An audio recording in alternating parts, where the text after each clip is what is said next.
All right, it's Monday. Let's go. Having a great month so far in October. It's been fantastic. I'm already after cost, I'm already right at $4,000 for the month of revenue after cost, which is absolutely fantastic. I owe everything to my BNI members, my fellow BNI members who referred business to me, my real estate partners who trust me to take care of their customers that are selling the asset that's going to make them the most money they've ever made in their life in one single sale, and or purchasing the asset that's going to be the biggest purchase of their life, most likely. So the month's been great so far. But I've actually been wanting to talk about this subject for a while because I think it is pertinent, and I think it more than ever matters now. And that's income inequality. Let me start it by saying income inequality is a good thing. It is a righteous thing.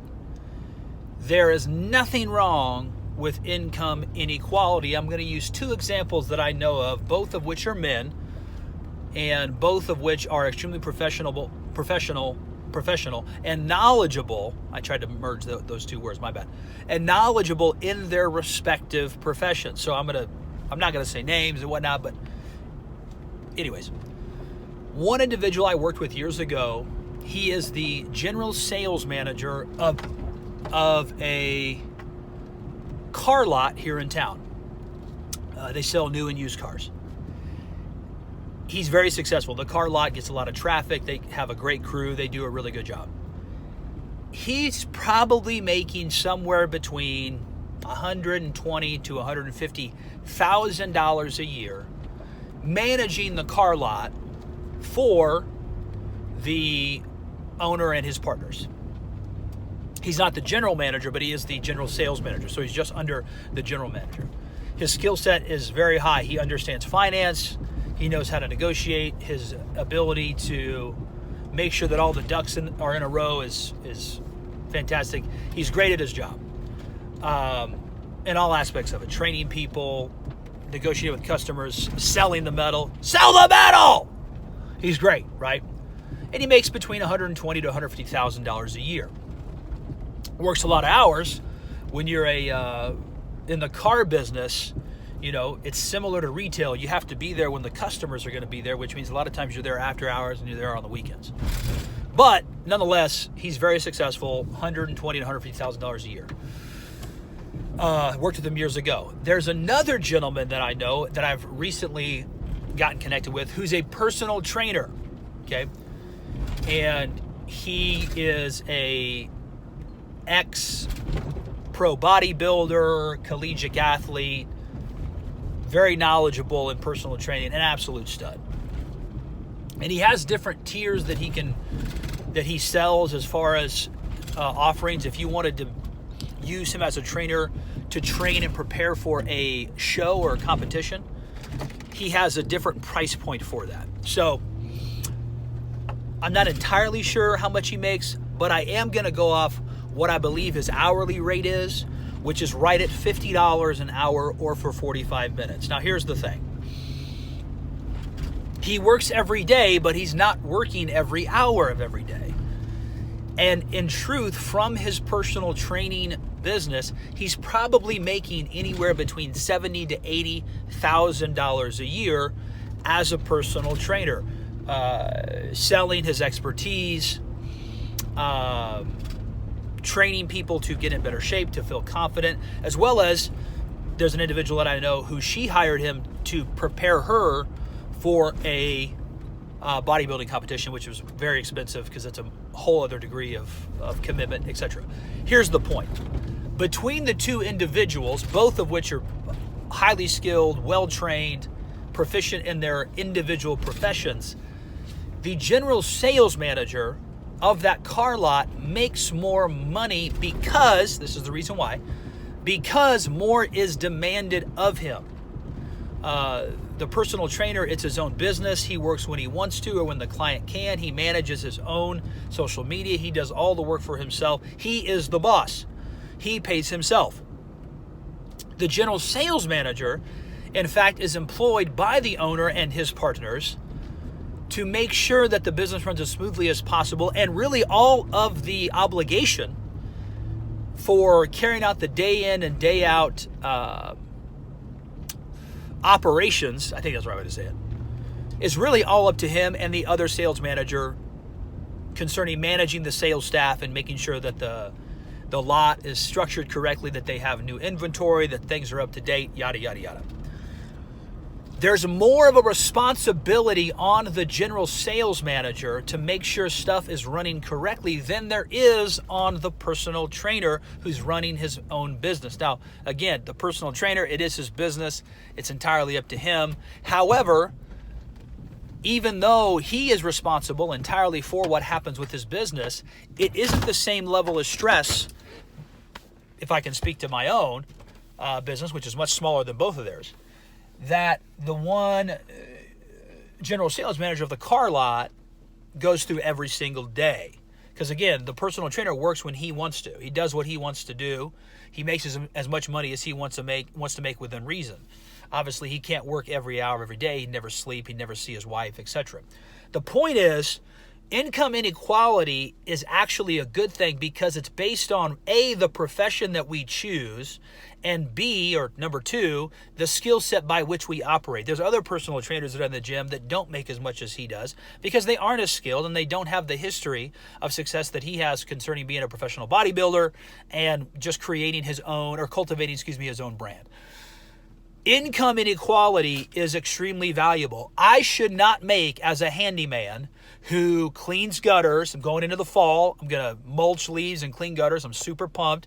I'm actually making a song, recording a tune that I'm super excited about to get out to you guys. It's going to be a great commercial. But I should not make $150,000 a year just cleaning gutters. If I grow the business as a business owner and other people are working for me and I can pay them the wages that they are due for this physical job, I typically pay $200 a day. And if I can make $150,000 a year at that point, that's fine. But the truth is, that's a different situation. That's me being a business owner where I'm not facilitating the work. I'm no longer the hands and feet. I'm just the mind. And I'm making sure that the business is functioning correctly. And I'm gathering unto my business the opportunity and the business necessary to keep my employees paid and fed while also paying me. So that's a little bit of a different situation. Let's keep it focused on just the job or the actual specific skill set. I shouldn't make $150,000 a year cleaning gutters. One, it would be impossible for me to do that all by myself unless I was charging an astronomically high fee to clean gutters and or I never slept. Me making between $60,000 and $70,000 a year is really the sweet spot for me as a handyman to work when I want, make the money I want, and live the free lifestyle that I want to live, where if I want to go to the casino, I can. If I want to buy my wife some nice jewelry or whatever the case may be, all the while paying off debt and investing in retirement. But the point is, income inequality is extremely good for our economy because, again, your income most likely is based on your skill set. It's based on the profession of which you choose first and then your skill set. Now, there are ways to increase your income even within a low skill profession. Let's say you work at McDonald's and you work your way up to the store manager. And then eventually you become a co-owner or store owner. You're still within the profession of food service industry, but you've elevated yourself in such a way where really you're now the business owner or business partner, which changes your pay dramatically. But even if you just become the store manager, where you have other managers under you and then you have the employees under them, you're probably at the height of what that pay is, which is probably right around $50,000 to $60,000 a year, which is just because you are in the food service industry and you are facilitating the work at the skill set necessary to do the best you can, but it's not as high as a skill set as, say, managing a car lot where you have to make sure the financing's right, the inventory's there, you have to manage people, you have to train sales, there's all these things that you have to do. It's probably not on the level of stress or the level of skill necessary to demand higher pay, just like a car salesman or a car sales manager or a personal trainer probably doesn't make the same amount of money as an anesthesiologist because the risk for car sales and personal training is vastly lower than an anesthesiologist. If an anesthesiologist, I believe an anesthesiologist is the person that puts you to sleep before surgery. If they get it wrong, they kill you. So the stress level, the skill level, the margin for error is much, much greater, which demands a higher level of pay. Why am I talking about income inequality? Here's the reason why. I'm not trying to be political, but I am trying to help us out here. That term income inequality has been used to stoke the ire and frustration of individuals who are making a low wage and who don't have really high earnings. There are cases where owners do depress wages, and that is a situation that we as a society have to deal with. However, what we have to understand as people is that we can, to a certain extent, I did it, demand the wage that we want and position ourselves to get said wage. Whatever that is, $50,000, $60,000, $100,000 a year. We have the ability, we have the strength to influence that to the degree we want. And in the midst of income disparity, where I make less right now than the personal trainer and the sales manager that I know of, I make less than real estate agents I know, make less than doctors I know. The truth is the $60,000 to $70,000 a year that I want to make for me and my family is actually the perfect amount for us, for me to pay off debt, invest in retirement, and live the life I want. So you see, I believe there's a motive behind the discussion of income inequality that really wants to keep you bitter and angry that you haven't kept up with the Joneses. So let me explain this. If you're an individual where your spouse doesn't work, whether you're male or female, gay or straight, whatever, and let's say you make $60,000 a year and your spouse doesn't work, but your house is paid for and you have lifelong income when you go into retirement, you are a rich person. You are wealthy. Now, you're not buying an Aston Martin in cash wealthy. You're not vacationing, to Winnipesaukee like Leo Marvin from What About Bob for a month. You're not wealthy like that, but you are wealthy. You are rich. And again, there's different levels, guys. There's different levels to wealth. There's different levels to income, because income inequality or income difference is a good thing, because it allows us to categorize and sort ourselves in a way that makes us useful to one another. Okay? What we don't want in our society, which we do have and we need to fight against it, is income disparity. And income disparity, by my estimation, in my opinion, is where the individuals like myself who are trying to work, I don't have the power to negotiate my own rate because the upper crust has so much wealth and so much political maneuvering that they depress even my earnings because they can. We don't want income disparity. That's very true. And we need to fight against that. And I would argue in some cases we do have it. But it's important to understand that income disparity and income inequality are two vastly different things. I should make more as someone I'm literally going to be climbing 40 feet in the air today to pressure wash a wall. Best believe I better make more than the customer service rep that's sitting on their ass all day long, filing 10 to 15 papers, answering the phone 30 times. Best believe I better make more money than they do in the day, because the job is more risky, it's more physical, which demands the higher pay rate. Okay? This is important. We don't want to be fooled by very eloquent terms that at the end of the day are really only used and sort of implemented for the purpose of really building animosity between ourselves as people. I honor one of my good friends growing up in high school. We don't see each other too much anymore. Went to middle school together, went to high school, got out of college, was a pharmaceutical rep, ended up purchasing the book of business from an investment guy in town.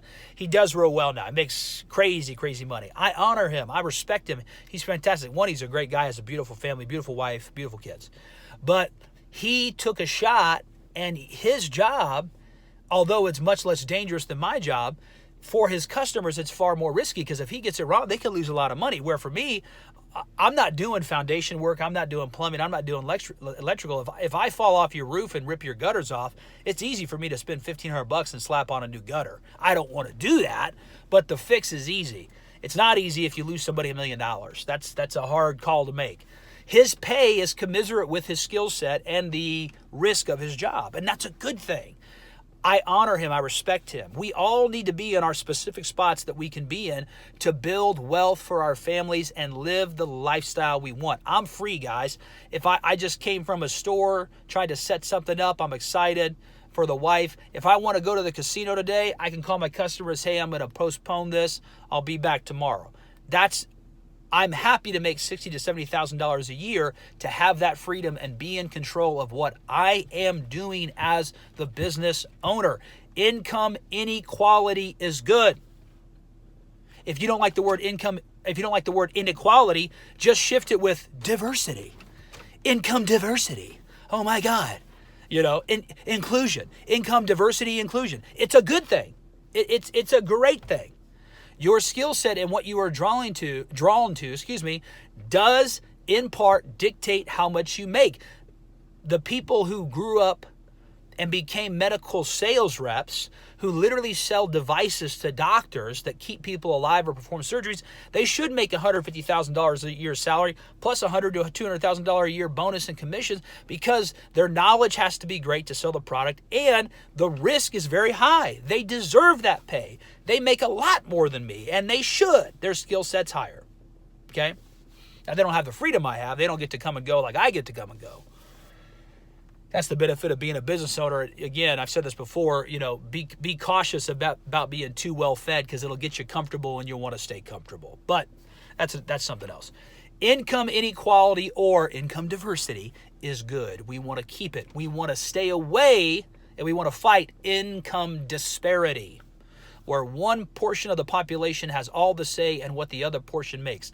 That is not the case. If anyone's telling you that's the case, they are lying to you, because a dyslexic man like myself who has no college degree is making more money than most of the people I know cleaning gutters, pressure washing houses, and hauling away junk. I set my own rate. The customers say yes or no. Steve Bezos, Jeff Bezos, whatever the hell his name is, the only guy to ever get divorced and stay a billionaire. Shocking. He doesn't set my rate. Okay? He's a lot more wealthy than me. He's got more money than I do.